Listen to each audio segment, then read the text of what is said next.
1 अप्रैल से जो नया वर्ष शुरू हुआ, वित्तीय वर्ष 1 अप्रैल से शुरू हुआ, 2 अप्रैल से चैत का हिंदू नया वर्ष शुरू हुआ, कहीं ना कहीं सरकार ने एक गिफ्ट दी है। और सरकार की जो गिफ्ट है, सरकार का जो तोहफा है, वो आम आदमी की कमर तोड़ रहा है 1.5 लाख करोड़ रुपए से। और ये हम कोई चांद तारे से तोड़कर फिगर नहीं लाए हैं, मैं भी आपको 2 मिनट में बताऊंगी कि ये फिगर हम कहाँ से लाए हैं। चाहे पेट्रोल का दाम हो, चाहे रसोई गैस का दाम हो, चाहे आटे का दाम हो, चाय पत्ती का दाम हो, नींबू का दाम हो, हर दाम में आग लगी हुई है आज की तारीख में। तो सबसे पहले तो मैं ये कहना चाहूंगी कि 1.5 लाख करोड़ रुपए का प्रहार हुआ है आम जनता पर। नए साल में मोदी जी का ये तोहफा है। आज सवेरे एक बहुत बड़ी रिपोर्ट आई और उस रिपोर्ट ने कहा कि परचेजिंग पावर पैरिटी के अनुसार हमारे देश में घरेलू रसोई गैस के दाम दुनिया में सबसे ज्यादा हैं। पेट्रोल का दाम तीसरा सबसे ज्यादा है और डीजल का दाम 7वां सबसे ज्यादा है। और सिर्फ यही चौंकाने वाला फिगर नहीं है कि रसोई गैस सबसे ज्यादा दुनिया में महंगी हिंदुस्तान में, या पेट्रोल सबसे तीसरा महंगा हिंदुस्तान में, या डीजल सबसे 7वां महंगा हिंदुस्तान में। चौंकाने वाली बात यह है कि करीब करीब 1/4 दिन की आम भारतीय की कमाई, आम भारतीय की एक दिन की औसतन कमाई का 1/4 हिस्सा पेट्रोल में, करीब 21% हिस्सा डीजल में और करीब 15.5% हिस्सा रसोई गैस में जा रहा है। आम आदमी की दिन की औसतन कमाई का 1/4 हिस्सा पेट्रोल, डीजल में 21% और 15.5% से ऊपर रसोई गैस में जा रहा है। घर चलाने का जो साबुन, तेल, कंघी, अनाज, पानी का खर्चा होता है, वो पिछले 6 महीने में करीब 10% बढ़ा है और पिछले 2 साल में करीब 45% उसमें बढ़ावट आई है। और हम ऐसे ही नहीं बोल रहे हैं, आज नींबू खरीदने चले जाइए तो नींबू अब खट्टा नहीं कड़वा हो गया है, क्योंकि नींबू का दाम 80 रुपए तो पिछले 5 ही दिन में बढ़ा है। नींबू 300 रुपए से ऊपर बिक रहा है। सब्जियां, तोरी खाते हैं लोग गर्मी में, भिंडी खाते हैं, शिमला मिर्च खाते हैं, हरी मिर्च खाते हैं, ये सब शतक लगा चुकी हैं, 100 के पार है। थोड़ी सी बात अब पेट्रोल डीजल की ज्यादा विस्तृत रूप से कर लेते हैं। पिछले 16 दिनों में हम सबको पता है कि दाम 14 बार बढ़ा है।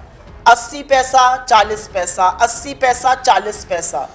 पहले कमर तोड़ी जाती थी महंगाई से, इस सरकार ने पहले 8 साल कमर तोड़ी और अब जो है गला रेता जा रहा है। रोज रोज 80 पैसा, 40 पैसा करते हुए पेट्रोल और डीजल के दाम पिछले 16 दिनों में 14 बार बढ़े हैं। 10 रुपया प्रति लीटर पेट्रोल और 10 रुपए प्रति लीटर डीजल बढ़ा है। इस 10 रुपए के बढ़ने से आम आदमी पर इसका बोझ करीब करीब 28,000 करोड़ रुपए आया है। जब भी आप बीजेपी के प्रवक्ताओं से, उनके मंत्रियों से, मोदी जी के लोगों से पूछिए तो वो कहते हैं ये वैश्विक है। जी नहीं, ये वैश्विक नहीं है। जब कच्चे तेल का दाम $20 प्रति बैरल हुआ था 2020 और 21 में, तब ये दाम कम नहीं हुए थे, तब ये दाम एक्साइज के थ्रू बढ़ाए गए थे। सरकार ने 13 बार एक्साइज बढ़ाया है और ये सच है कि डीजल पर एक्साइज 531% बढ़ी है और पेट्रोल पर एक्साइज 203% बढ़ी है।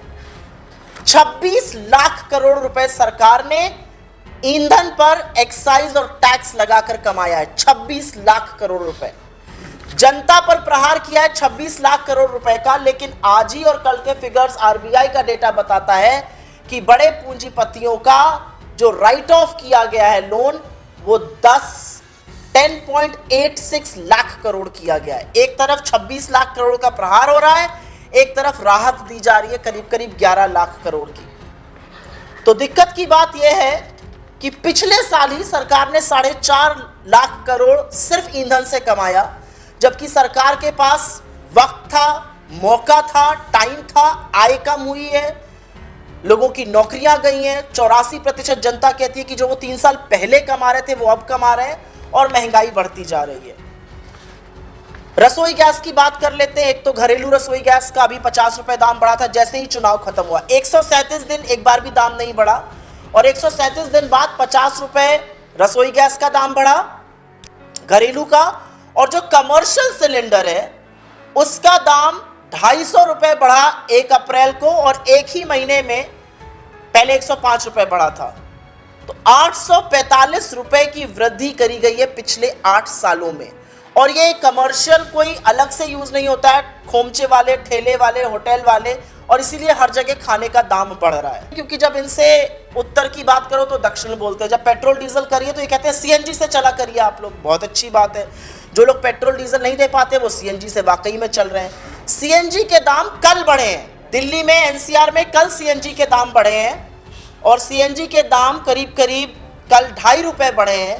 ये 7वीं हाइक थी, और इससे सीएनजी का दाम करीब 9 रुपया बढ़ गया पिछले 1 महीने में दिल्ली शहर में। और आज दिल्ली में करीब 70 रुपए प्रति किलो के आसपास सीएनजी है, जो बाकी दूर दराज के इलाके हैं वहां पर 80 रुपए किलो पर सीएनजी बिक रही है। इस 9 रुपए बढ़ी हुई सीएनजी से प्रहार होता है 1400 करोड़ से भी ज्यादा का। 28,000 करोड़, 27,000 करोड़, 1400 करोड़, ये सीएनजी से प्रहार हो रहा है।